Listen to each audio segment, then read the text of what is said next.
La patrie mère ne doit pas être discriminatoire.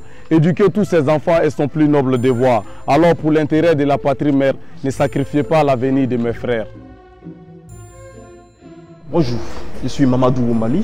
Alors ce que vous me voyez en train de faire, des milliers de jeunes Maliens ne peuvent pas le faire depuis 2012.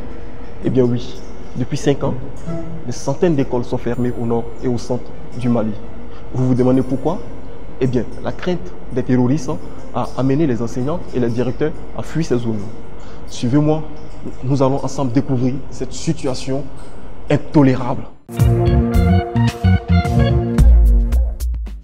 J'ai rencontré Ousmane, élève au centre, aujourd'hui déplacé à Bamako. Il nous raconte pourquoi il a quitté sa famille et ses amis pour s'installer dans la capitale. Ne bɔra saba kana kalan kɛ Bamako yan kɛlɛ de y'a kɛ ni kilasiw datugura ne nana Bamako parce que kilasiw datugura maîtres taara waati min ne kun bɛ ne teri minnu dɔw bɛ taa foro la dɔw bɛ taa madrasa la a ka di ne ka segin ka d'a kan ne teriw ni ne fa ni baw ɲɛnafin bɛ ne la ne b'a fɛ école ka segin an yɛrɛ fɛ yen nɔ pour que ne terikɛ minnu bɛ u ka se ka kalan. Afin de sensibiliser l'opinion publique sur la situation de ces enfants laissés pour compte, des jeunes originaires du nord et du centre, à l'image de Issouf dont je suis allé à la rencontre, s'activent. Dans la région de Mopti en général et à Saba en particulier, les écoles sont fermées. Les écoles sont fermées dues à la présence des bandits et des groupes terroristes qui sont présumés être des membres du Front National de Libération du Massina. Ils pensent que l'école est haram, alors que l'école est loin de l'être. Donc à leurs arrivées, ils ont chassé tous les représentants de l'État, ils ont démoralisé les parents, ils les ont terrorisés, ils les ont empêchés d'envoyer leurs enfants à l'école.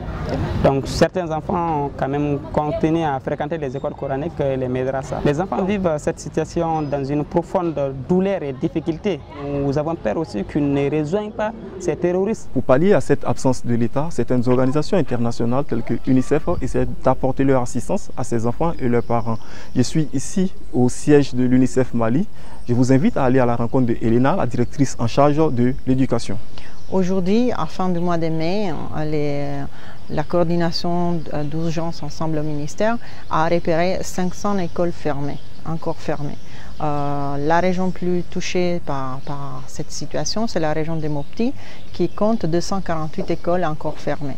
Dans la région de Mopti, la situation dans l'année scolaire en cours a doublé le nombre des écoles fermées par rapport à l'année précédente. Et cette situation est due à la fois dans une question sécuritaire, qu'il y a des fragilités dans cette région du nord et du centre, qui portent les communautés à avoir peur, ou à d'avoir aussi des écoles qui ont été menacées, ou ont été attaquées.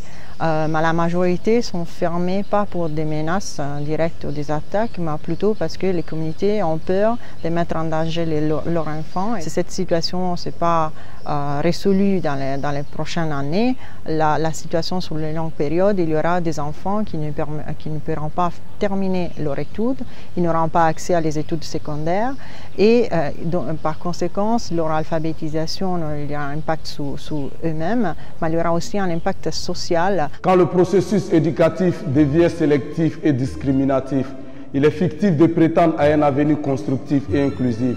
Parce que pour les enfants dont l'éducation est confisquée, il est d'une grande facilité de se laisser endoctriner par des esprits détournés, ensuite retourner se venger de la société qui les a abandonnés. Tout comme Sakaroz, artiste slammer que vous venez de voir, qui a décidé d'utiliser sa voix et sa plume pour dénoncer cette situation, il était important pour moi de partager avec vous cette tragédie qui me révolte.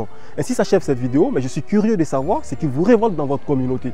N'oubliez pas, vous pouvez réagir à cette vidéo en allant sur les réseaux sociaux des haut-parleurs. A bientôt pour d'autres vidéos.